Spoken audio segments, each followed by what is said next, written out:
Welcome to this episode of UMBC's Mic'd Up podcast. My name is Denise Cardona from the Office of Professional Programs. Today we are joined by a recent graduate of our Community Leadership Graduate Program, Emmanuel Pyano-Frias. I hope you enjoy this episode.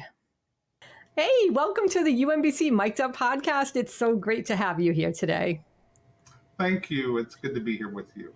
Yes, and Emmanuel, you just graduated in May 2023, and well, I know that because I did too, and we ran into each other after the ceremony, right there in the beautiful sunny sky. It was so fantastic to see you that day. It was absolutely awesome. It really was. Congratulations! I'm really happy for you. Same to you. Yeah. So we're going to be here today talking about your experience with UMBC and with the Community Leadership Graduate Program. And I'd love for you to share with listeners and viewers of this video a little bit about yourself and the path that you took to get to the Community Leadership Graduate Program. Wow, well, that's a book all by itself, to be very honest with you. So I'll scale it back and just give you the highlights. Perfect. Highlights. We love those. So I came to the Community Leadership Program first, and then came to Baltimore, I guess would be, because I am actually a transplant here. So for the last 25 years, I've actually done entrepreneurship. So I've owned and operated of a couple of different types of businesses in the South as well as in the North. So my business acumen comes from Philadelphia, I guess you could say, and spans down to the Eastern Shore of Maryland as well as the Eastern Shore of Virginia and into the Hampton Roads area. So prior to starting this graduate program, I was in the funeral business on the Eastern Shore of Maryland. And during the time of COVID, I was identifying, with there being so much death and so much grief, what does a legacy look like? What does my legacy look like? What does my daily legacy that I live and the one that I will leave post my time on this earth look like? And I decided that community and economic development was an area where I did not have a lot of knowledge or strengths. And so I started looking at programs at various universities that offered graduate programs in community and economic development. And after meeting with Dr. Scott, she told me I was actually not going to be in Maryland, but Dr. Scott encouraged me through our conversation. I felt that this would be the best fit for me. So excellent. And for those listening who don't know who Dr. Sally J. Scott is, she is our graduate program director and an amazing individual. Yes. And is just so immersed in the community and so dedicated and committed to this program and her students that she is an inspiration. And I can see how that could have happened, how she could have caused you to pause and say, okay, I'm coming to Maryland, and that's all there is to it. Well, she's definitely very dedicated. In honest truth, I was actually looking at real estate and going to be attending another graduate program in the fall. I met with her in June prior to actually entering that institution. And it was through a WebEx meeting that we had my interview for the program that everything just turned around completely. And what I learned from her through that interview has been all true. Plus, her dedication to each and every one of us in my cohort, the cohort before me, of her constant care and concern for the student, making sure that we matriculate well through the program and that we're getting what we need in order to do the work in the field. It's phenomenal. Something that you would not normally expect from someone who has to balance the administration with the teaching and oftentimes the actual care and making sure that the student gets a holistic education and preparation for the workforce. Some of those elements are lost, but in this program under Dr. Scott, none of those things are lost. In fact, they're actually enhanced. That's fantastic to hear. Mm-hmm. Now, how would you describe your overall experience in the program? What were some of the highlights for you?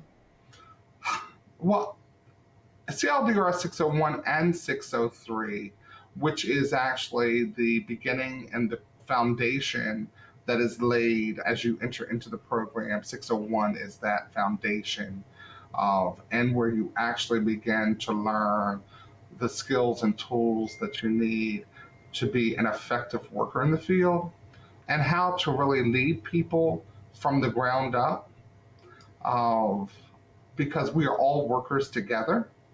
And so leadership looks more like capacity of in this program of it's not the traditional definition of what a leader is because a leader is not defined by Webster. It's really defined by the individual. So you learn how to take inventory of self. Of in 601, the first course, you learn about engagement skills and how to really build your tool chest so that you are able to effectively go out and be a true and authentic part of the community that you're working in. And I think that we become better, just better citizens because of that learning and because of the skills that we pick up.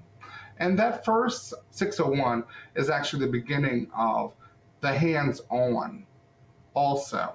We have that hands-on partnership where we go into the community and we partner with an organization so we get actual skills and we are walked through that process.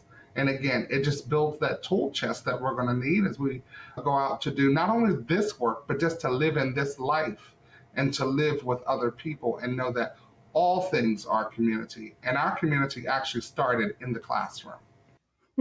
That's powerful. Yeah, and having that toolbox, I love that analogy because it's really, no matter what field you're in, that toolbox is so important. Whether you're redoing your house, whether you're going back to graduate school and taking a technical or a humanities type of program, that toolbox is what is going to give you the things that you're going to need one day when you get out there into the real world, rolling up your sleeves, doing the hard work. It's being able to know, not necessarily having all the answers, but knowing where to go to find them. And I think that's what a toolbox, when I think of a toolbox, I think of that. I think, okay, that's the place I go to when I don't have the answers. And that's my resource. And it most certainly is. It most certainly is. But, you know, we build this toolbox. We also build our assets and we learn about what assets are. And they're not just the physical things. They are actually the people, the entities. They're all the nouns that you can think of plus some. And then we learn the verbs about how to put them in action, when to employ them, of when to access them, you know, and how to build the network, you know, so that we don't get overweighted and we begin to share responsibility and we share it in a very respectful manner. So again, that all leads back to that engagement. And for me, and I believe many of my cohort members, that started directly in the 601 classroom. yeah, Because our first community was built there. And it's evident because of where we stand now as alumni and as people who are still connected and still there supporting each other and continuing to develop and grow our community and our capacity individually and as a collective body. boy, I have chills. Gosh, you just so eloquently stated all of that all the amazing benefits of being part of a really rich community of learners and doers. It's a special group of individuals. And it didn't take special people. It just took people who were truly interested in self-development and then development as a whole. And being able to see it from the micro and grow it into the macro. And so I've actually had an opportunity to witness community development as it developed through this program for me and for those who were around me. Can you talk a little bit about what you're doing currently, your current role or the work that you're involved in? And how do you feel that your master's degree has prepared you for this role?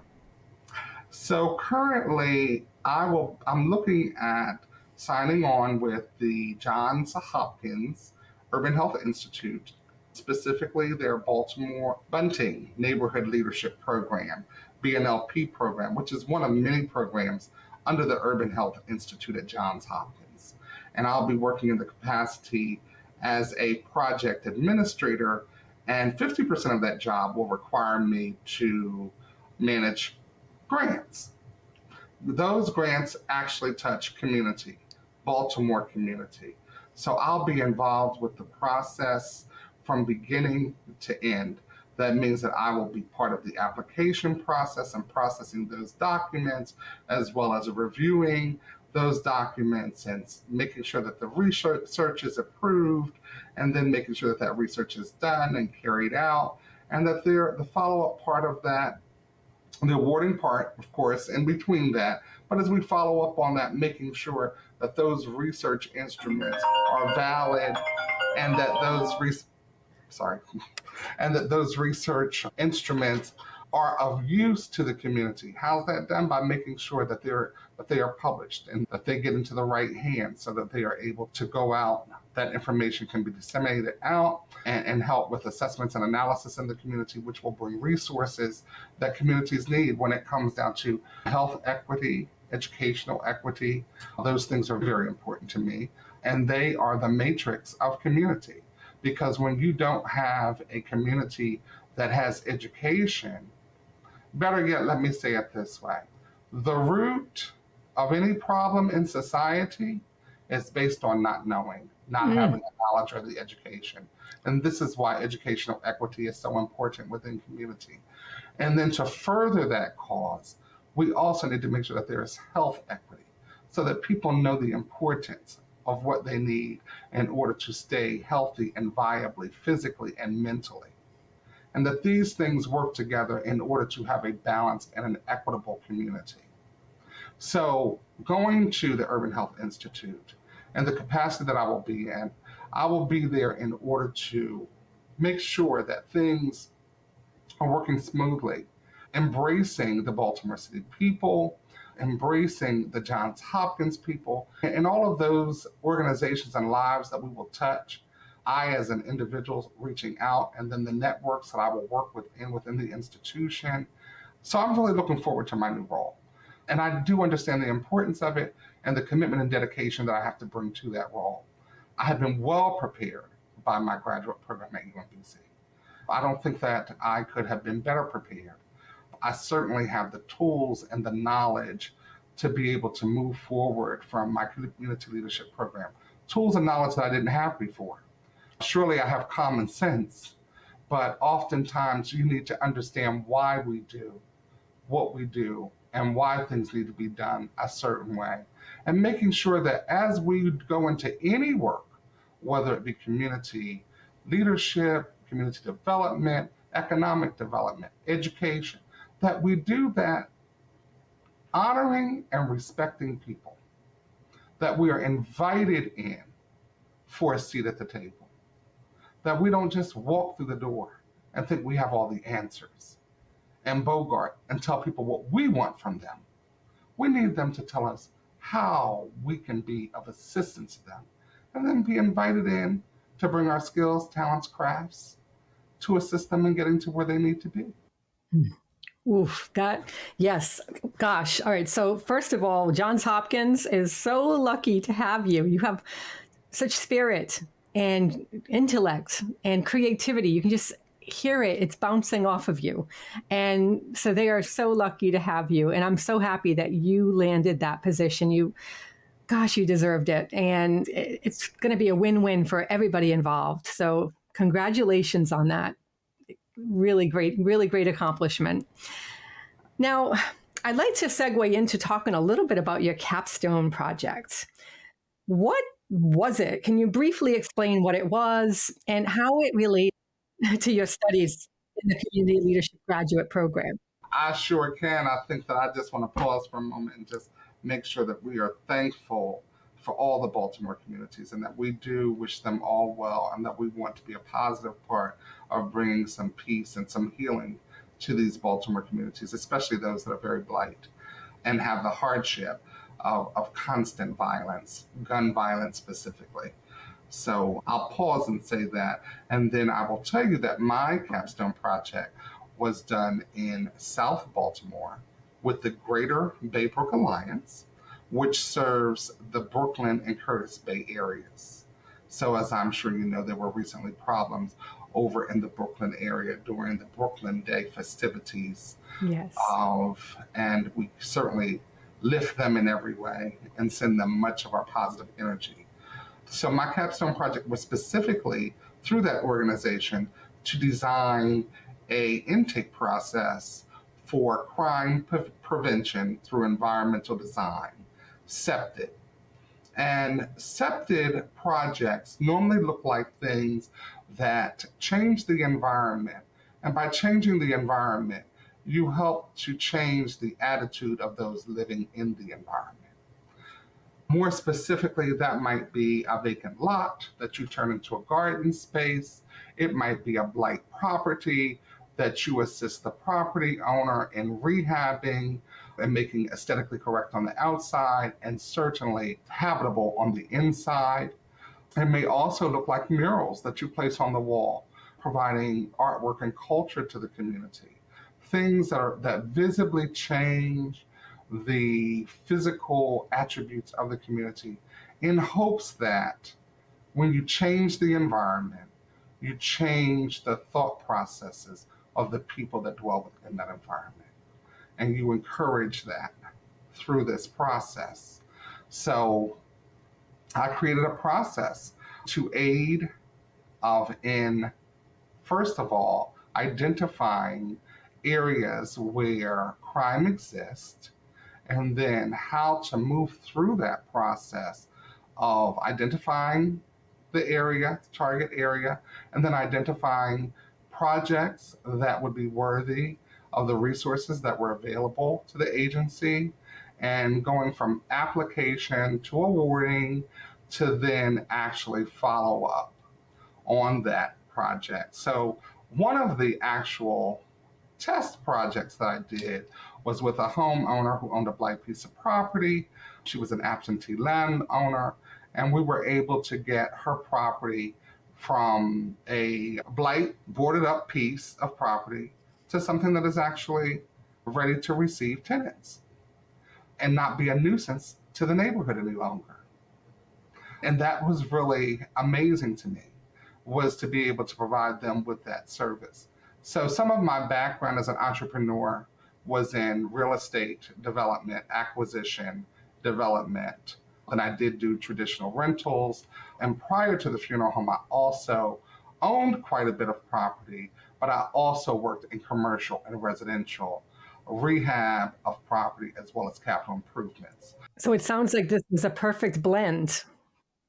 Very perfect for me because it requires, in order to do the process in community when it comes down to crime prevention through environmental design, it takes being able to network with the government, local, state, and federal government agencies in order to bring about the changes that need to be done. Because certainly the government is involved in all aspects of property issues, nuisance, properties, drugs, gun violence in general, crime just in general. So it was a very big project to be able to create this process, decide on projects, and actually execute and complete a project in a 3-month period of time. But it was a worthwhile project, and I'm really glad that I had the experience not only the experience, but that I was given the tools through this program to be able to successfully complete this capstone for that agency, for the Greater Baybrook Alliance, which is a good agency that's there to do the work that in that community. They don't have a lot of funding, but they certainly have a lot of impact, and their outcomes are great. Yeah, that sounds great. Sounds like you were definitely lent a helping hand and really helped them to forge a really great pathway forward into the future.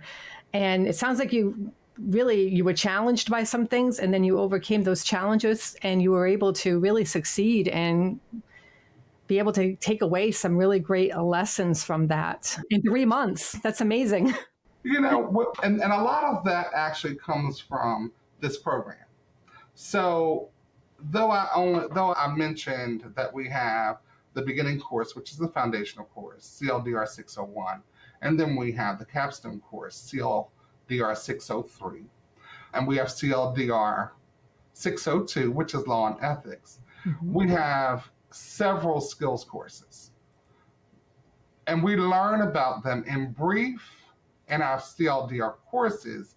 However, we have restorative practices as a 5-week skills course that hones in on how to go about doing restoration of individuals who are in conflict.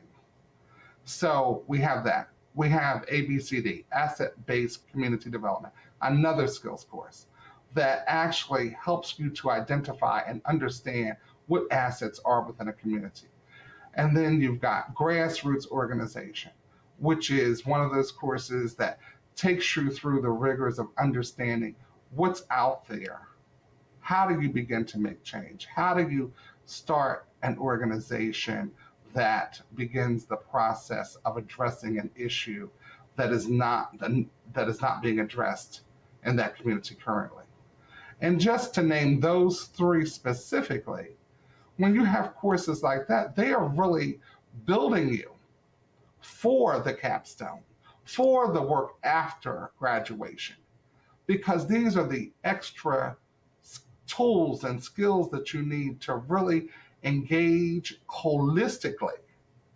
So I may not be an expert in any one field, but I have the beginnings of what I need. It's like having a drill and then you've got the bits, but sometimes you need an extension on that drill, so you don't have the extension.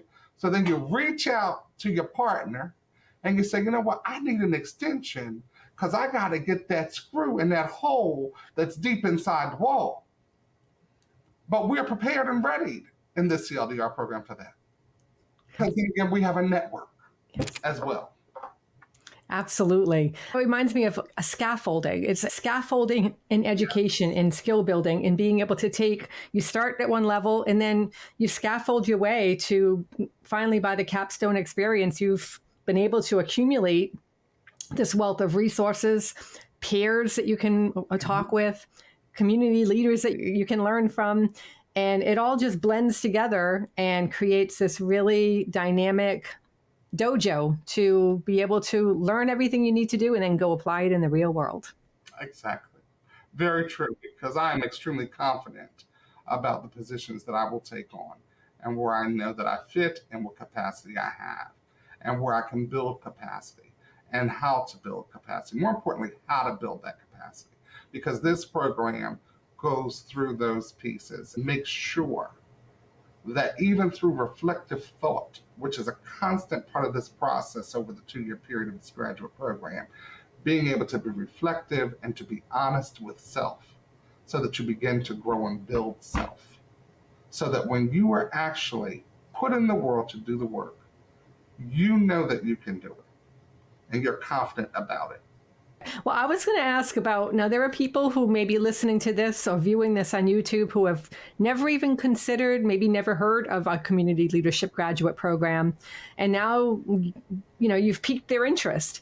What would you say to them, to somebody who is considering this? What would you say to them about why they should pursue a career as a community leader? I think that my most immediate answer to them would be because everything that we do for a profession is based on community. So it applies across all different professions. So this is not a degree that is specific for working with homelessness or substance abuse or mortality rates. This is something that you can use in a law office. This is something that you can use at the hospital. This is something that you can use when you're working in retail. Because everything begins with a community. And we are all leaders if we are nothing but leaders of our lives, of our homes, of our families. And the skills that you can gain through this program enable you to become better at leading your own life. And not only do we lead our own lives because we're not in silos, we actually have to connect outward. So this program could enhance any particular profession that you may be in. So that would be the reason why I think that this would be a good fit for anyone who's looking to grow their skills and capacity as far as connecting in this world, in their professional world, and their personal life, because this is growth personally and professionally. Well stated. Emmanuel, thank you so much for sharing your insights with us today. It's really been a thought-provoking conversation that I've thoroughly enjoyed, and I learned so much from you. You're so eloquent in how you show up in the world, and it's really inspiring. So thank you so much for sharing that with us. Well, I'm thankful to have been here with you today, and I am very thankful to Sally, to Joby, and to the UMBC community, not only to be a part of it, but to have been welcomed in and to have been cared for during these 2 years, and knowing that that care will continue because I am now part of this community and I have permanency here because I'm an alum. So I'm thankful to be here with you today and thankful to talk about our program anytime. Go Retrievers. Yes, go Retrievers. You got it. Oh. Yes. Thanks for listening to this episode of UMBC's Mic'd Up podcast. I hope you enjoyed it. If you'd like to learn more about our offerings, do a search for Community Leadership Graduate Programs at UMBC or simply click the link in the description.